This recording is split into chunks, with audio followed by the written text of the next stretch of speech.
नमस्ते। मेरा नाम नेहा और आज मैं भाषा से संबंधित अपनी एक और वीडियो प्रस्तुत कर रही हूँ। तो मेरे इस वीडियो को शुरू करने से पहले आपसे रिक्वेस्ट है कि आप इसे लाइक, शेयर एंड सब्सक्राइब ज़्यादा से ज़्यादा करें। तो आज हम बात करते हैं सबसे पहले राष्ट्रभाषा की, कि राष्ट्रभाषा क्या होती है। जैसा हम सबको पता है कि भारत एक बहुत बड़ा देश है और यहाँ बहुत राज्य हैं, अनेक भाषाएं बोली जाती है। तो इनमें से सबसे ज़्यादा जो बोली और समझी जाती हैं वह है हिंदी। इसलिए हिंदी को राष्ट्रभाषा का महत्व दिया गया है। राष्ट्रभाषा मतलब जो बोली सबसे ज़्यादा समझी जाती है उसे हम राष्ट्रभाषा कहते हैं और वह है हमारी हिंदी। अब हम बात करते हैं राजभाषा की, कि राजभाषा क्या होती है। 14 सितंबर 1949 में भारतीय संविधान सभा ने हिंदी को भारत संघ की राजभाषा के रूप में स्वीकार किया। संविधान के अनुच्छेद 343 में संघ की राजभाषा जो है वह हिंदी है और लिपि जो है वह देवनागरी है।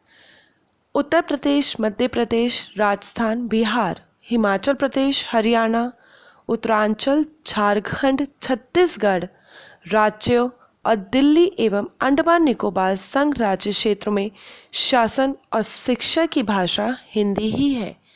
हिंदी को सबसे ज़्यादा मान्यता प्राप्त दी गई है। इसलिए हर साल 14 सितंबर को हिंदी दिवस का आयोजन किया जाता है। इसके बाद हम बात करते हैं संपर्क भाषा की। आपको इसके नाम से ही ज्ञात हो गया होगा कि किसी से हमारा संपर्क करना।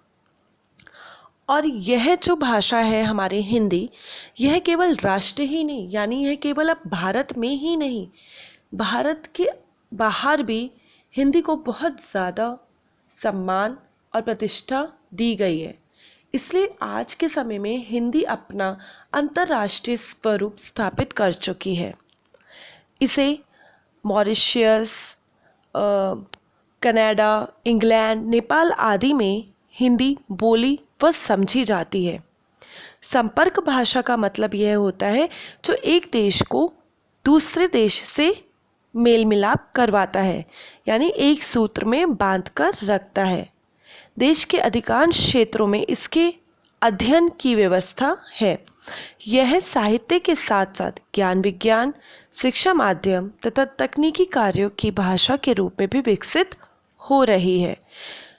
अतः इसी कारण हम हिंदी को राष्ट्रभाषा का दर्जा भी देते हैं। राष्ट्रभाषा, राजभाषा, संपर्क भाषा के बाद हिंदी को एक सबसे महत्वपूर्ण स्थान दिया गया है, जिसके अंतर्गत है प्रयोजन मूलक भाषा। प्रयोजन मूलक भाषा किसे कहते हैं? प्रयोजन मूलक भाषा वह भाषा होती है जो अपना एक अलग से कार्यालय क्षेत्रों में कार्य की जाती है। भाषा सामान्य व्यवहार में प्रयुक्त होती है और उसका एक साहित्यिक रूप भी होता है। पर जब इसके अतिरिक्त भाषा का विस्तार होता है, उसका व्यवहार क्षेत्र भी बढ़ता जाता है। वह विभिन्न कार्य क्षेत्रों में अपनी विशिष्ट शब्दावली के साथ प्रयुक्त होने लगती है। कैसी शब्दावली के साथ? विशिष्ट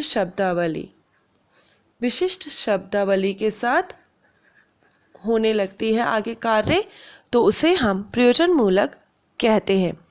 प्रयोजन मूलक को अनेक कार्य क्षेत्रों में वर्गीकरण भी दिया गया है, जैसे संचार माध्यम, कंप्यूटर, सर्वेक्षण कार्य या कार्यालय।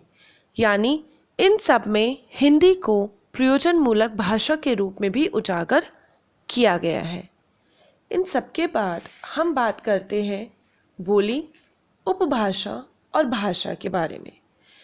जो बोली होती है यह किसी छोटे क्षेत्र में स्थानीय व्यवहार में प्रयुक्त होने वाली भाषा का अल्प विकसित रूप होता है, जिसका ना कोई लिखित रूप होता है ना कोई साहित्य होता है। बोली के लिए यह एक महत्वपूर्ण बात है कि इसका ना कोई लिखित रूप होता है और ना इसका कोई साहित्य होता है।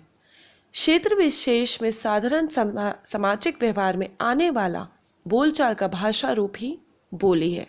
तो हमें बोली के बारे में क्या जानकारी मिलती है कि जिसका कोई लिखित रूप अथवा साहित्य नहीं होता। बोली के बाद हम बात करते हैं उपभाषा से संबंधित। उपभाषा बहुत ही विस्तृत और प्रदेश में बोलचाल में प्रयुक्त होती है तथा उसमें साहित्य रचना भी की जाती है। उपभाषा के लिए सबसे महत्वपूर्ण बात इसकी साहित्य रचना भी की जाती है।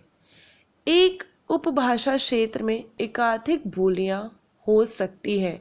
जो एक क्षेत्र होता है उसमें एक से ज़्यादा बोलियां हो सकती है।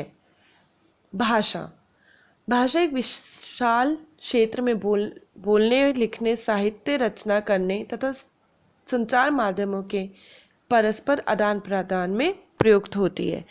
यानी हम इसमें साहित्य रचना भी करते हैं, भाषा में हम लिखते भी हैं, हम बोलते भी हैं और संचार माध्यमों में भी इसका आदान प्रदान होता है। तो बोली हमें याद रखना है कि इसमें लिखित रूप और साहित्य नहीं होता। उपभाषा में साहित्य रचना की जाती है और भाषा में हम बोलने, लिखने, साहित्य रचना करने और संचार माध्यमों के कार्य में आदान प्रदान प्रयुक्त करते हैं। अब हम बात करते हैं कि जो आज के समय में हम हिंदी बोल रहे हैं वह कैसी है। जिस रूप में आज हिंदी भाषा बोली और समझी जाती है वह खड़ी बोली का साहित्यिक भाषा रूप है। किसका है? खड़ी बोली का साहित्यिक भाषा रूप, जिसका विकास मुख्यतः 19वीं शताब्दी में हुआ। खड़ी बोली का प्राचीन रूप 10वीं शताब्दी से मिलता है, लेकिन 14वीं शताब्दी के प्रारंभ में अमीर खुसरो, याद रखिएगा, अमीर खुसरो ने पहली बार खड़ी बोली हिंदी में कविता यानी पहेलियाँ और मुकरियाँ रची।